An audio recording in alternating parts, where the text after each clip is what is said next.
लाखों की तादाद में लोग वहाँ पर ट्रैप्ड हैं।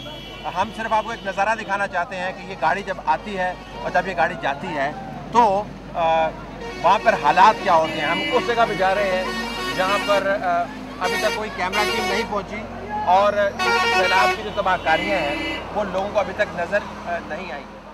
My name is Khushaal. I'm a journalist by profession and I represent Aaj Television, which is Pakistan's third largest network. I am the executive director for news and current affairs. वो मौजूद थे, कोई helicopter का भी था, कुछ गाड़ियाँ, वो किस किस्म की सरगर्मी है? We have been covering Pakistan for a long time, but this flood is too big. It can't be compared with anything else in the past. It cannot be compared with anything else that the world has seen in recent times.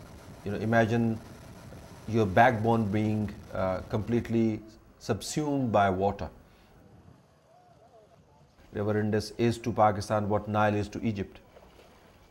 And the entire political and social and economic base of Pakistan is built around River Indus. This entire river overflowed and nearly half the country potentially was affected by floods.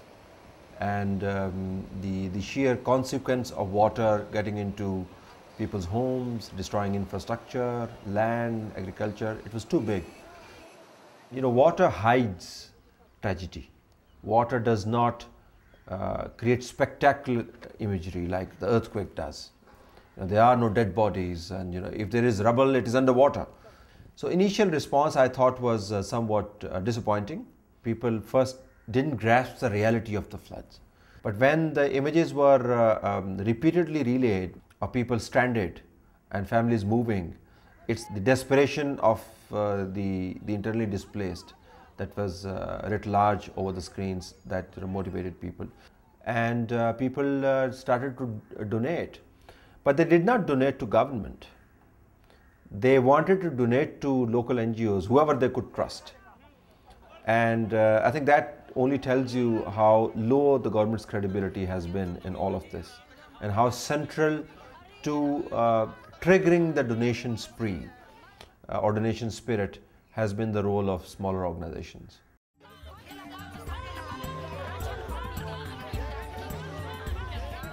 I'm Samad Khurram. I'm one of the founding members of Khushaal, Pakistan. I work as a communication consultant for the British Council. When the flood started, my friend Awais contacted me and he really wanted to do something about the floods. And he really wanted to help, and initially we thought we'd just fundraise and give it to a couple of credible organizations. But there were a couple of problems with that. Firstly, we weren't sure where exactly the money was going, whether the organization wasn't taking a cut from the money, whether the overheads were low. So these were the three main issues of transparency and accountability.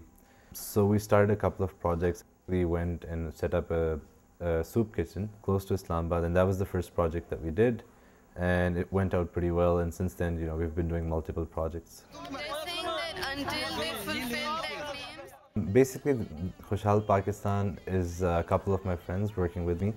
We have a core group of about 5 people, and 2 other people have recently joined, plus a lot of people have volunteered with us. Some are working professionals, some are students, some have been politically active before. All of us are based in Pindi, Islamabad, and that's one thing that sort of helps us.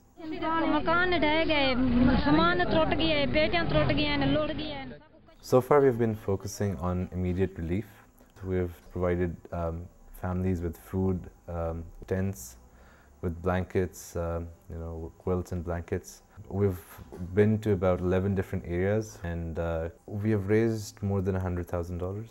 And it's basically through our own networks. Just contacted friends and family, just told them that, this is what we're doing, posted our pictures online, posted details, and, then the donations started pouring in.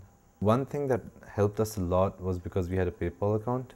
A friend set it up, and that was very convenient for everybody, especially in the US, because PayPal is like the thing for today.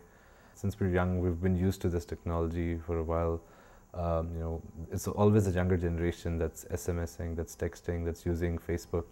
So that definitely helped us a lot.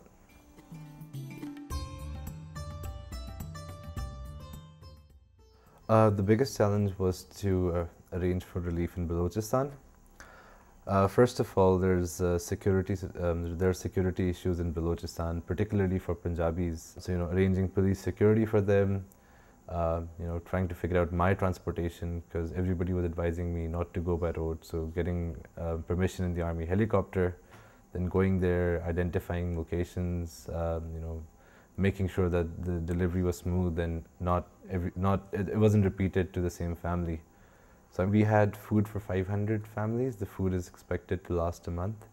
We had 100 huge tents, which could be shared by multiple families. And we had beddings for 500 families. Because in parts of Balochistan it does snow and it's below freezing, and there's no way you can survive in that. So we got them quilts. I mean, that was a huge logistical nightmare, but I guess that would be our biggest achievement as well, to make sure, even with all these impossible odds, we made it happen. हुकूमत को इतला की media ले पहुंचन सब कुछ पहुंचा, सबको कुछ भी नहीं दिया ना। बाहर दी इमदाद, लाहौर से इमदाद गई है, इस्लामाबाद से इमदाद गई है कि तू भाईजान इमदाद खड़े हैं, तू अपने हाथ नाल चला में आए इमदाद, तू जागीरदार दे हाथ विच ना दे में हाथ। One reason why the response from the US has been significantly lower compared to the response for tsunami in Haiti is because the media hasn't given this the attention that it merited. Secondly, people don't understand that this was a long, slow process, but the destruction caused is huge. Even though you don't see hundreds of thousands of people dead as you had in Haiti, there's still 20 million people that have been affected. The majority of them are homeless, some of them are still without food or shelter. So, even though it didn't have that many casualties, the number of living people who have been affected is much higher. And thirdly, this incident stretched over a month and a half. And people sort of got fed up of hearing the same news, and everybody has their own lives and other events pop up. But at the same time, one must realize that even though it didn't have that strong shock value, it's still something that needs our attention. It's still something that people need to help. I really think everybody should help as much as they can, because the destruction is between 10 billion to 43 billion, and which is twice as much as Haiti, about 3 times the tsunami. So I mean, it's still huge.